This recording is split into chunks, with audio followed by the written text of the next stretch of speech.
अस्सलाम वालेकुम डियर। आज हमारा जो टॉपिक है वो है physical quantities and measuring units.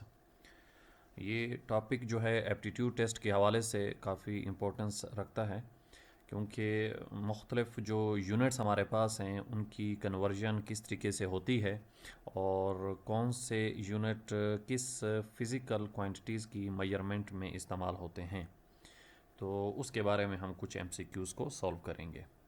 पहला क्यूज जो हमारे पास है वो है the quantities which are measurable is called.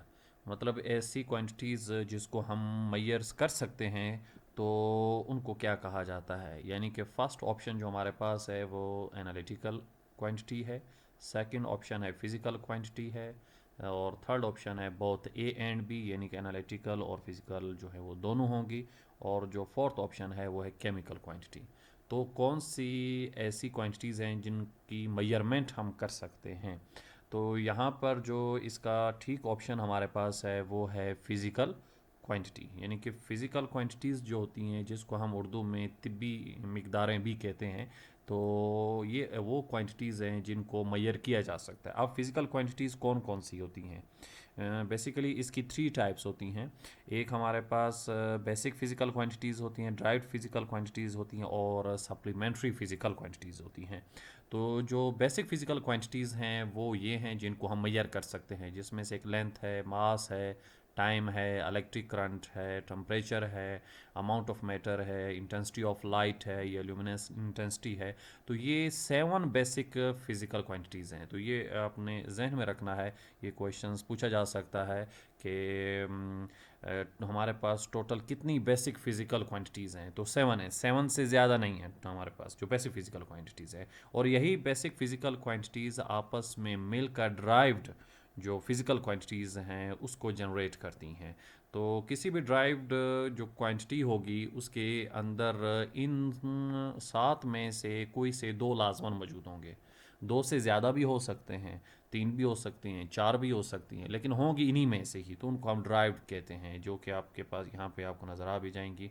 जैसे यहाँ पर अभी वॉल्यूम है, तो वॉल्यूम क्यूबिक मीटर है। तो इस क्यूबिक मीटर का मतलब ये है कि इसमें 3 मीटर्स मौजूद हैं, यानी कि 3 लेंथ्स इसके अंदर मौजूद हैं। फिर डेंसिटी है तो इसके अंदर किलोग्राम भी आ रहा है और मीटर क्यूब भी आ रहा है, यानी कि इसमें 3 लेंथ भी मौजूद हैं और मास भी मौजूद है। फिर इसी तरह स्पीड है, फिर इसी तरीके से न्यूटन जो हमारे पास यूनिट है फोर्स का है, और एनर्जी का यूनिट जो है वो हमारे पास जॉल हमारे पास मौजूद है। तो इसके अंदर किलोग्राम भी आ रहा है, मीटर भी आ रहा है, सेकंड भी आ रहा है।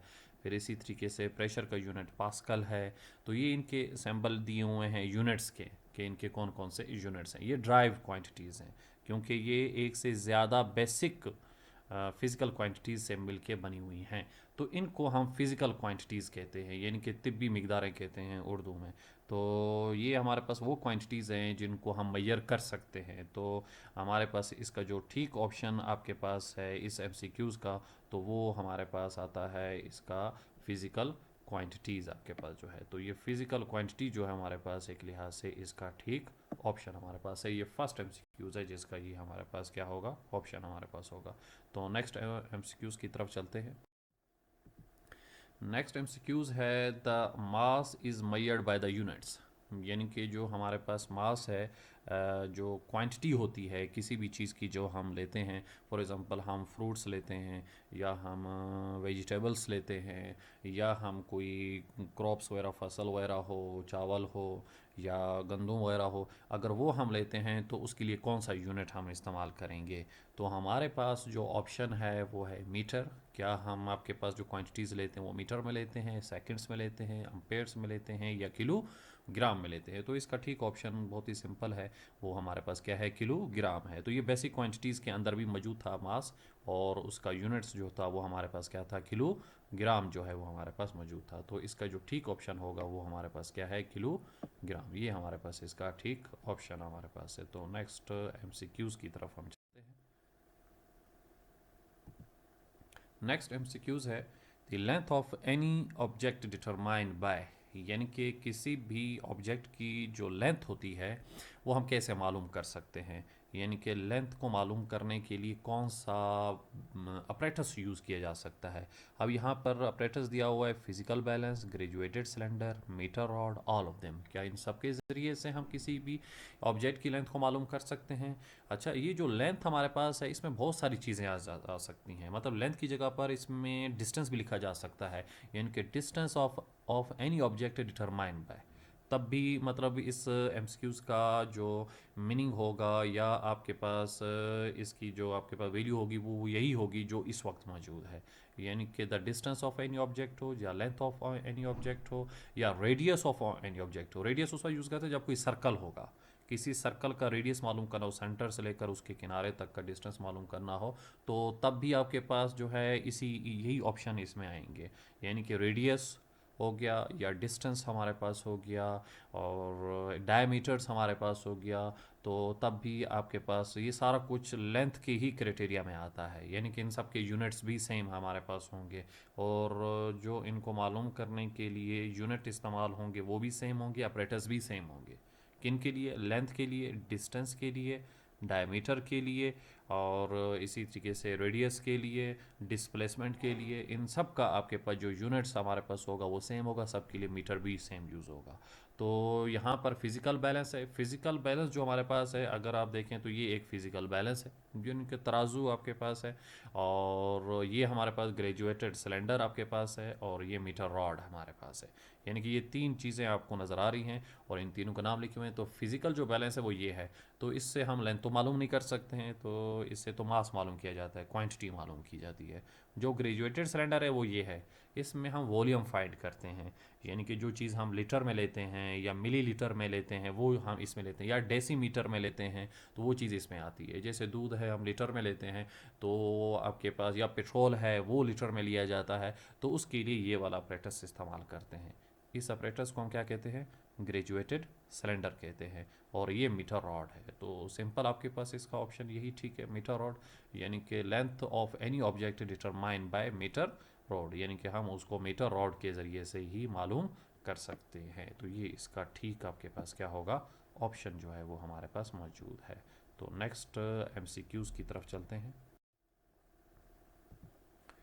नंबर 4 MCQs है, the metre which is use to measure the volume of the object is called. तो ये तो अभी मैंने आपको बताया, ये हमारे पास यानी कि कौन सा मीटर है या कौन सा अपरेटस है जो कि वॉल्यूम को मैयर करता है, तो वो हमारे पास क्या है? वो ग्रेजुएटेड सिलेंडर है। तो physical balance, graduated cylinder, metre rods. तो इसका आपके पास जो करेक्ट ऑप्शंस हमारे पास है वो हमारे पास क्या है? ग्रेजुएटेड सिलेंडर है। यानी कि वॉल्यूम को मालूम करने के लिए जो हम यूनिट इस्तेमाल करते हैं तो उसको हम क्या कहते हैं? ग्रेजुएटेड सिलेंडर कहते हैं। तो ये इसका ठीक ऑप्शन होगा। नेक्स्ट एमसीक्यूज़ की तरफ चलते हैं। Number 5, the space occupy by the object is called it's. यानी कि कोई भी ऑब्जेक्ट जितनी स्पेस ऑक्यूपाई करता है, जितनी स्पेस वो लेता है, कितनी कितनी जगह वो ले रहा है, स्पेस के अंदर ले रहा है, वाटर के अंदर अगर आप कोई चीज़ डालते हो, जैसे फॉर एग्ज़ाम्पल अगर आपके पास एक गिलास पानी हो, आप उसमें कोई पत्थर वगैरह डाल देते हैं तो पानी का लेवल थोड़ा सा ऊपर आ जाएगा। जैसे आप पत्थर उसमें डालेंगे, वो जितना ऊपर आया है, यानी कि पानी जितना लेवल उसका इंक्रीज़ हुआ है, वो उसका आपके पास क्या होगा? यानी कि उसने जितनी स्पेस पकड़ी है, अब वो उसका मास होगा, वो उसकी लेंथ होगी, वो उसका वॉल्यूम होगा, या उसका टाइम होगा। तो इसमें अगर आप देखें इस फिगर में भी, तो हमारे पास इस वक्त पानी का जो वॉल्यूम है, यानी कि वो हमारे पास, क्योंकि ग्रेजुएटेड सिलेंडर हम पीछे पढ़ चुके हैं, तो ग्रेजुएटेड सिलेंडर वॉल्यूम को मालूम करता है। तो इसका वॉल्यूम 600 हमारे पास मिलीलीटर है इस वक्त। लेकिन जैसे हमने इसके अंदर एक स्टोन डाल दिया, एक पत्थर डाल दिया, तब आपके पास इसका वॉल्यूम हो गया 800। तो अब आप कैलकुलेट कर सकते हैं कि इस ऑब्जेक्ट का, जो रेगुलर ऑब्जेक्ट नहीं है, इर्रेगुलर ऑब्जेक्ट है, मतलब इसका आपके पास कोई ख़ास डायरेक्शंस नहीं है इस पत्थर की, तो इस वक्त आपके पास इस इरेगुलर ऑब्जेक्ट की जो वॉल्यूम हो चुका है वो मतलब कितनी स्पेस इसने ऑक्यूपाई की है पानी के अंदर, तो ये 600 से 800 तो पहुंच गया। यानी कि 200 ml जो है वो आपके पास एक लिहाज से हम कह सकते हैं कि ये स्टोन जो है वो वॉल्यूम ऑक्यूपाई कर रहा है, यानी कि 200 मिलीलीटर इस वक्त। तो इसलिए हमारे पास the space occupy by the object is called its volume, यानी कि इसका जो ठीक ऑप्शन हमारे पास होगा वो आपके पास क्या होगा, वॉल्यूम होगा। यानी कि वॉल्यूम आपके पास जो है ये एक ऐसा आपके पास यहाँ पर ऑप्शन मौजूद है जो कि इस एक लिहाज से एमसीक्यूज़ का एक ठीक ऑप्शन हमारे पास होगा। तो ये डेफिनेशन भी हो जाती है वॉल्यूम की, the space occupied by the object is called its volume, तो वो इसका वॉल्यूम आ जाएगा। तो नेक्स्ट एमसीक्यूज़ की तरफ चलते हैं, number 5। The volume of regular solid object determined bye formula, यानी कि आपके पास रेगुलर ऑब्जेक्ट का मतलब है इस तरीके का कोई ऑब्जेक्ट हो, जैसे ये एक बॉक्स दिया हुआ है क्यूबिक शेप का, तो अगर इसका वॉल्यूम फाइंड करना है तो वो कैसे फाइंड करेंगे। एक तो वो तरीका था पीछे हमने देखा जो हमने अपरेटस से इस्तेमाल किया, यानी कि ग्रेजुएटेड सिलेंडर इस्तेमाल किया, एक तो उसके ज़रिए से हम वॉल्यूम फाइंड करते हैं, वो एक डिवाइस है। लेकिन अगर कोई रेगुलर ऑब्जेक्ट हो तो उसका वो जो वॉल्यूम फाइंड किया जाता है वो फार्मूले के ज़रिए से मालूम किया जाता है। तो यहाँ पर वॉल्यूम के फार्मूलाज दिए हुए हैं, volume is equal to length multiply by width, volume is equal to length multiplied by width multiplied by height, volume is equal to area multiplied by time, volume is equal to length width multiplied by time। मतलब इनमें से कौन सा ऐसा formula है जो आपके पास इस क्यूबिक शेप के वॉल्यूम को मालूम करने के लिए हम इस्तेमाल कर सकते हैं आपके पास। तो इसका आपके पास जो ठीक ऑप्शन हमारे पास है वो हमारे पास है लेंथ का, आपके पास जो वॉल्यूम फाइंड करने का जो फार्मूला है वो ये हमारे पास ठीक ऑप्शन होगा इसका। यानी कि वॉल्यूम को हम मालूम कर सकते हैं length multiply by width multiply by height, इसके ज़रिए से मालूम कर सकते हैं। इसकी हम एक फिगर भी अगर आप देख लें तो ये यहाँ पर इस तरीके से मौजूद है। इस वक्त आपके पास ये भी एक क्यूबिक शेप ही है, तो इसकी मुख्तलिफ आपके पास चीज़ें दी हुई हैं, यानी कि ये हमारे पास एक लिहाज से आप कह सकते हैं कि इसकी विड्थ है जो कि 3 इंच है, ये इसकी लेंथ है जो कि 4 इंच है, और ये इसकी आपके पास हाइट है जो कि 6 इंच मौजूद है। तो अगर आप इनको मल्टीप्लाई कर देते हैं तो मल्टीप्लाई करने से जो आंसर आएगा वो इस बॉक्स का वॉल्यूम होगा इंचज़ में, यानी कि इंच क्यूब हो जाएगा। अगर ये सेंटीमीटर में होता तो सेंटीमीटर क्यूब हो जाता, अगर ये मीटर में होता तो ये मीटर क्यूब हो जाता। तो अगर आप इसको मल्टीप्लाई भी करते हैं तो 3 4 ज़ा आपके पास 12 हो जाएगा, और 12 को अगर आप 6 से मल्टीप्लाई करेंगे तो 72 हो जाएगा। तो 72 इंच क्यूब वो इस बॉक्स का वॉल्यूम है। तो वॉल्यूम को हम मालूम कर सकते हैं इस फार्मूले से, यानी कि volume is equal to length multiply by width multiply by height. अगर कोई भी ऑब्जेक्ट है रेगुलर शेप है उसकी, तो तब हम ये फार्मूला यूज़ करें। अगर इरेगुलर है तो पीछे जो एमसीक्यूज हमने सॉल्व किया है वो हम फिर उसके ज़रिए से ग्रेजुएटेड सिलेंडर में हम उसको डाल के पहले हम उसमें वाटर डाल देंगे या कोई भी सॉल्वेंट वो डाल देंगे, उसका वॉल्यूम मालूम कर लेंगे कितना है, फिर हम उसमें इरेगुलर ऑब्जेक्ट डालेंगे। तो जितना उसके वो यानी कि हाइट में इजाफा होगा तो वो आपके पास जो सॉल्वेंट की हाइट में इजाफा होगा तो वो उसका वॉल्यूम हो जाएगा। तो इरेगुलर के लिए ग्रेजुएटेड सिलेंडर और रेगुलर के लिए हम क्या इस्तेमाल कर सकते हैं, ये फार्मूला सिंपली इस्तेमाल कर सकते हैं। ऐसा नहीं है कि इस रेगुलर को अगर आप उस पानी में डालेंगे तो उसका वॉल्यूम नहीं देगा, ये भी वही वॉल्यूम देगा। आप इसको अगर कैलकुलेट भी करेंगे तो ये सेम आंसर्स हमारे पास इसके आएंगे। तो ये हमारे पास इसका आपके पास सही ऑप्शन है, volume is equal to length multiply by width multiply by height. अगर आप फार्मूले से मालूम करना चाहते हैं तो ये फार्मूला आपके पास होगा। नेक्स्ट आपके पास एमसीक्यूज है, the volume of sphere determined by formula, यानी कि स्फेयर का अगर आप मालूम करना है तो उसके लिए कौन सा फार्मूला आप इस्तेमाल कर सकते हैं। अभी तो हमारे पास वो था रेक्टेंगुलर शेप थी, क्यूबिक शेप थी। तो अगर आपके पास यानी कि जो भी हमने मालूम किया है वो इस तरह की शेप थी, इस तरह की शेप का तो हम उससे मालूम कर सकते हैं। इस तरह की शेप का भी यानी कि क्यूब हो गया या क्यूबाइड हो गया, इन शेप्स को हम उस फार्मूले से मालूम कर सकते हैं जो भी पीछे हमने फार्मूला देखा है, जिसमें वॉल्यूम इज इक्वल टू है length multiply by width multiply by height. आपके पास इनको अगर हम आपके पास फार्मूला यूज़ करें तो इन दो शेप्स को तो हम मालूम कर सकते हैं। तो ये जो 3 शेप्स मौजूद हैं तो इसमें आपके पास ये वाली कंडीशन नहीं है, यानी कि इसमें लेंथ विड्थ और हाइट आपके पास जो है वैसी क्लियर नहीं है जैसे वहाँ पे आपके पास थी। तो इन शेप्स को अगर हमने इनका वॉल्यूम मालूम करना हो तो वो कैसे मालूम करेंगे, एक तो वही है ग्रेजुएटेड सिलेंडर में डाल दें, लेकिन अगर फार्मूले के ज़रिए से मालूम करना चाहेंगे तो कौन सा होगा। तो यहाँ पर जो इस वक्त एमसीक्यूज़ है उसमें हमने स्फेयर का वॉल्यूम फाइंड करना है। तो ये एक स्फेयर है गोल, तो आपके पास जो गोल ये स्फेयर्स आपके पास मौजूद है, इसमें आपके पास जो इम्पोर्टेंस जो चीज़ रखती है वो हमारे पास है इसका रेडियस, यानी कि यहाँ से इसके सेंटर से लेकर यहाँ तक ये तो हो जाएगा इसका रेडियस आपके पास। तो इस रेडियस का मालूम होना ज़रूरी है। तो अगर हमें रेडियस मालूम हो जाएगा तो तब हम आपके पास इसके वॉल्यूम को हम आराम से फाइंड आउट कर सकते हैं। तो अगर आप देखें तो इन तीनों में रेडियस इन्वॉल्व है, क्योंकि यहाँ पर भी रेडियस आ जाएगा इस तरीके से, यहाँ से यहाँ तक ये भी इसका रेडियस है, इसका भी आपके पास क्या आ जाएगा, रेडियस आ जाएगा, यहाँ से लेकर ऐसे ये इसका आपके पास क्या होगा, रेडियस। ये तीन आपके पास जो शेप्स दी हुई हैं, ये इन तीनों शेप्स के आपके पास एक लिहाज से रेडियस आपके पास आ चुके हैं। ये इसका रेडियस, इसका रेडियस, इसका मतलब आपके पास रेडियस का पता होना ज़रूरी है। तो स्फेयर का या सिलेंड्रिकल हो या कौन शेप हो तो उसका हम किस तरीके से मालूम कर सकते हैं, उनके आपके पास कौन से फार्मूलाज आपके पास होंगे। तो ये कुछ शेप हैं और उनके फार्मूलाज भी दिए हुए हैं। अगर आप देखें तो स्फेयर जो है वो हमारे पास ये स्फेरिकल ऑब्जेक्ट है। अब ये इसका रेडियस है, यहाँ से लेकर यहाँ तक आपके पास हो गया, तो इसके लिए ये फार्मूला यूज़ होगा। और अगर आपके पास सिलेंड्रिकल हो तो v is equal to pi R square H हमारे पास हो जाएगा। तो इसमें आपके पास इसकी हाइट भी आ जाएगी, यानी कि ये इसकी हाइट है और इस जगह पर ये इसका रेडियस है। तो ये दो वैल्यूज़ अगर हमें पता चल जाए कि क्या है हमारे पास, इसकी हाइट कितनी इंच है, कितने सेंटीमीटर है, या इसका रेडियस कितने सेंटीमीटर है, तो हम इसका वॉल्यूम मालूम कर सकते हैं। और पाई की वैल्यू फिक्स होती है, और पाई की वैल्यू आपके पास डिफरेंट फॉर्म में हम पाई की वैल्यूज़ को आपके पास लिखते हैं। एक तो हमारे पास जो है पाई की वैल्यू जो होती है वो आपके पास होती है, अगर मैं इसको लिखूँ तो वो होती है 22.7।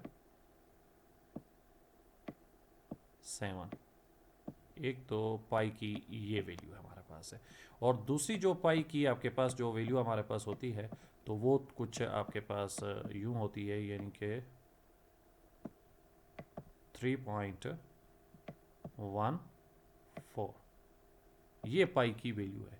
तो 22/7 भी यूज़ होती है, और पाई की वैल्यू जो हमारे पास है वो 3.1 जो है वो आपके पास 4 भी होती है। तो इसलिए जो स्फेयर है, स्फेयर का जो आपके पास फार्मूला होगा वो ये वाला फार्मूला होगा, यानी कि ये इसका ठीक ऑप्शन है। तो इस एमसीक्यूज़ को लाजमन जहन में रखना है। इन तीन ऑब्जेक्ट के जो आपके पास फार्मूलाज दिए हुए हैं इसको आप लाजमन जहन में रखें। एक सिलेंड्रिकल शेप है, एक कॉन शेप है, एक स्फेयर है। तो इन तीनों के आपके पास फार्मूलाज दिए हुए हैं। तो हमारे पास जो सॉरी जो सिलेंडर है, सिलेंड्रिकल शेप है, और जो कॉन शेप हमारे पास मौजूद है, इसमें तो आपके पास हाइट है दोनों में। इसमें भी अगर देखें ये हाइट है और ये इसका रेडियस है, इसमें ये इसका रेडियस है और ये इसका हाइट है, मतलब इसका ये फार्मूला यूज़ होगा, इसका ये फार्मूला होगा। ये दोनों फार्मूले भी यहाँ पर मौजूद है। ये फार्मूला सिलेंड्रिकल शेप के लिए है पाई आर स्क्वायर एच, और ये फार्मूला आपके पास कौन के लिए है 1/3 पाई आर स्क्वायर एच हमारे पास आ रहा है। लेकिन इस वक्त स्फेयर का आपके पास एमसीक्यूज में पूछा गया है, तो 4/3 पाई आर क्यूब, मतलब जो भी रेडियस होगा उस रेडियस का हम क्यूब लेंगे। फॉर एग्जांपल रेडियस हमारे पास 3 है तो 3 का हम क्यूब लेंगे, यानी कि 3 को 3 टाइम मल्टीप्लाई करेंगे। 3 3 ज़ा 9, 9 3 ज़ा 27 हो जाएगा। क्यूब का मतलब फिर आपके पास ये हमारे पास इसमें आता है। तो नेक्स्ट एमसीक्यूज की तरफ चलते हैं। What is the correct relationships between the units. तो हमारे पास इस वक्त यूनिट दिए हुए हैं कि 1 किलोमीटर 100 मीटर के बराबर होता है। यूनिट की कन्वर्जन भी है, ऊपर एक मैंने यहाँ पर फिगर भी शो की हुई है जिसमें आप इसको देख भी सकेंगे कि कन्वर्जन कैसे करनी है। 1 किलोमीटर 100 सेंटीमीटर के बराबर है, या 1 किलोमीटर जो है 1 लाख मीटर के बराबर है, 1 किलोमीटर 1 लाख सेंटीमीटर के बराबर है। तो इनमें से कौन सा ऑप्शन जो है वो उस रिलेशनशिप को शो कर रहा है जो रिलेशनशिप ठीक है, मतलब आपस में बराबर है। तो इस वक्त अगर आप देखें तो ये हमारे पास एक कन्वर्जन का आपके तरीकाकार है कि अगर किलोमीटर को मीटर में चेंज करना है तो किलोमीटर की जो वैल्यू भी होगी उसको आप 1000 से मल्टीप्लाई कर देंगे। फॉर एग्ज़ाम्पल्स अगर आप ये चाहते हैं कि आपने आपके पास जो किलोमीटर्स की वैल्यू आपके पास है वो आपके पास है 1 है, यानी कि यहाँ पर जैसे मैंने समझे 1 लिख दी, यानी कि 1 किलोमीटर को अगर आप मीटर में चेंज करना चाहते हैं तो 1 को आप 1000 से क्या कर देंगे, मल्टीप्लाई कर देंगे। 1 को जब आप 1000 से मल्टीप्लाई करेंगे तो कितने मीटर बन जाएगा, 1000 मीटर बन जाएगा। फिर इसी तरीके से अगर आप ये चाहते हैं कि नहीं, बल्कि जो हमारे पास है वो आपके पास इस वक्त जो किलोमीटर है हम उसकी वैल्यू को चेंज करना चाहते हैं, और अगर आप उसको चेंज करना चाहते हैं, फॉर एग्ज़ाम्पल मैं यहाँ पे लिख देता हूँ 2 किलोमीटर, तो आप 2 को 1000 से मल्टीप्लाई कर देंगे तो वो आपके पास 2000 मीटर बन जाएगा। तो इस तरीके से आपने उसको स्टेप बाय स्टेप कन्वर्जन करनी है। तो ये हमारे पास हो जाएगा एक लिहाज से 2000 हो जाएगा। यहाँ पर आप कह सकते हैं कि ये आपके पास हो जाएगा, मैं इसको लिखने में थोड़ा सा मुश्किल होता है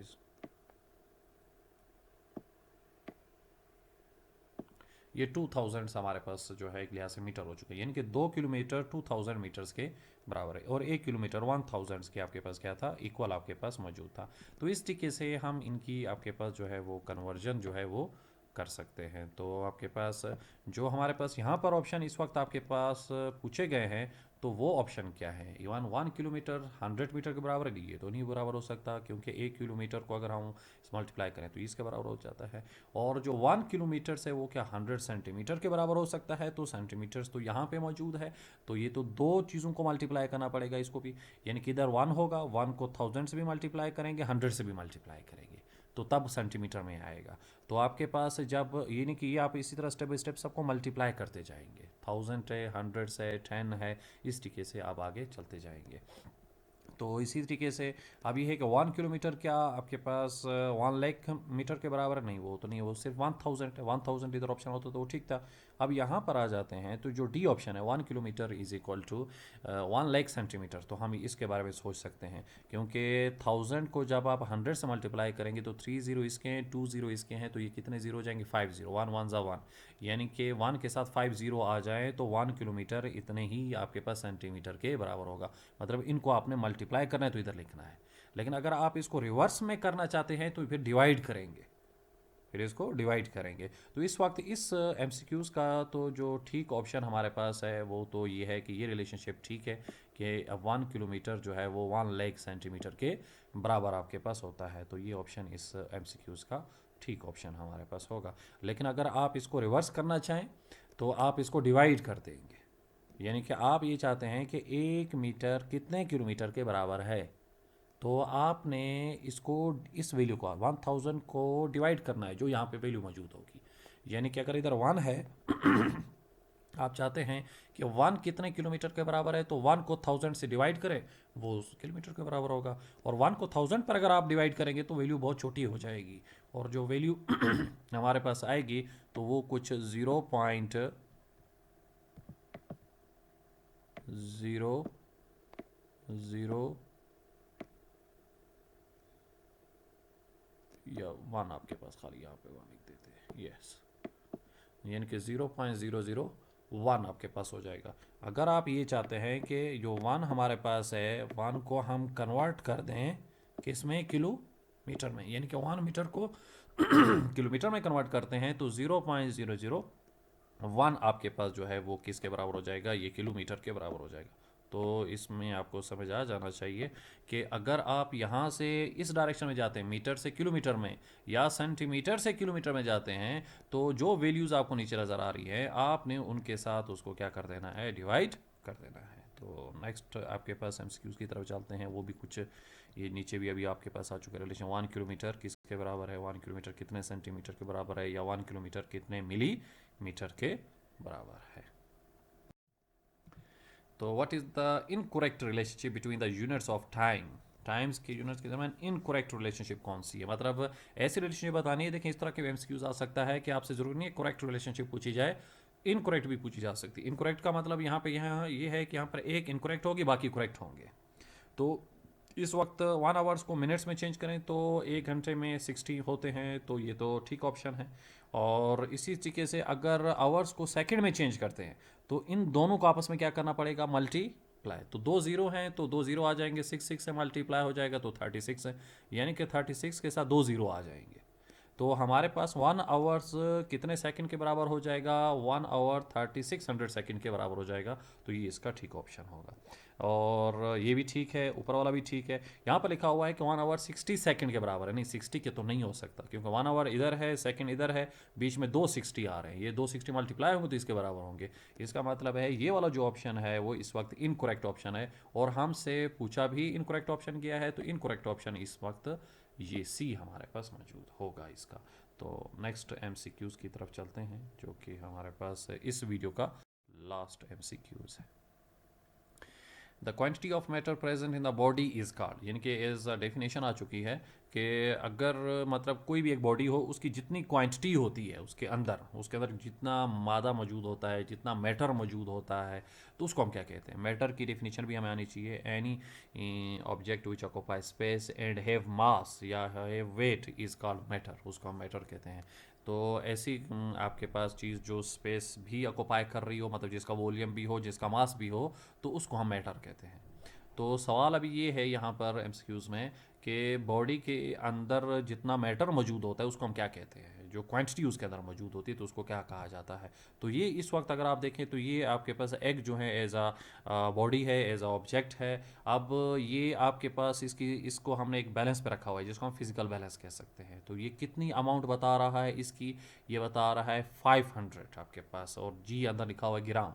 तो हमारे पास जो किलोग्राम है या ग्राम है, ये किस चीज़ का यूनिट होता है, ये मास का यूनिट होता है। तो फिजिकल बैलेंस जो है वो हमें मास बताता है। तो इसमें एक ऑप्शन है वेट, एक वॉल्यूम है, एक बोतेन भी, एक मास है। तो हमारे पास वेट जो है वो बेसिकली एक फोर्स है, जहन में रखना है। वेट एक फोर्स है और इसका यूनिट भी न्यूटन होता है। तो इस वक्त ये हमें ग्राम बता रहा है, ये हमें वेट नहीं बता रहा, ये हमें न्यूटन नहीं बता रहा। तो जिसकी वजह से हम ये कह सकते हैं ये वेट इसका ऑप्शन नहीं है। इसका ऑप्शन हमारे पास ठीक क्या होगा, वो हमारे पास होगा मास, यानी कि मास इस वक्त इसका ठीक ऑप्शन आपके पास होगा, एक करेक्ट ऑप्शन। तो इसका मास हमारे पास मौजूद है। तो इस तरीके से ये कुछ एमसीक्यूज़ थे जो इस हवाले से मैंने सॉल्व किए। अगर इसके अलावा आपको कुछ और कन्वर्जन में मसला हो रहा है तो आप कमेंट्स में बता सकते हैं। तो इंशाल्लाह मैं पूरी कोशिश करूँगा कि उनकी भी वीडियोस बनाकर आपके साथ शेयर करूँ, ताकि आप जो अपने टेस्ट देने वाले हैं, चाहे जो स्टूडेंट्स हैं कैरियर कॉलेज के लिए, जो 7th 8th क्लास में एडमिशन लेते हैं, 9th क्लास में एडमिशन लेते हैं, तो उनके लिए भी ये फ़ायदेमंद हैं ये एमसीक्यूज़। और उसके अलावा जो कैंडिडेट्स जो है एजुकेटर की सीट्स के लिए अप्लाई करते हैं, या जेवीटी के लिए, ईएसटी के लिए, इस तरह से रिलेटेड जो टीचिंग जो जॉब्स हैं, तो उनके लिए भी ये बहुत ज़्यादा हेल्पफुल होगा। तो अगर इसके अलावा कुछ और एमसीक्यूज़ आपको चाहिए होंगे तो आप कमेंट्स में बताएंगे, तो इंशाल्लाह मैं कुछ और वीडियोस भी इसी हवाले से बना लूँगा।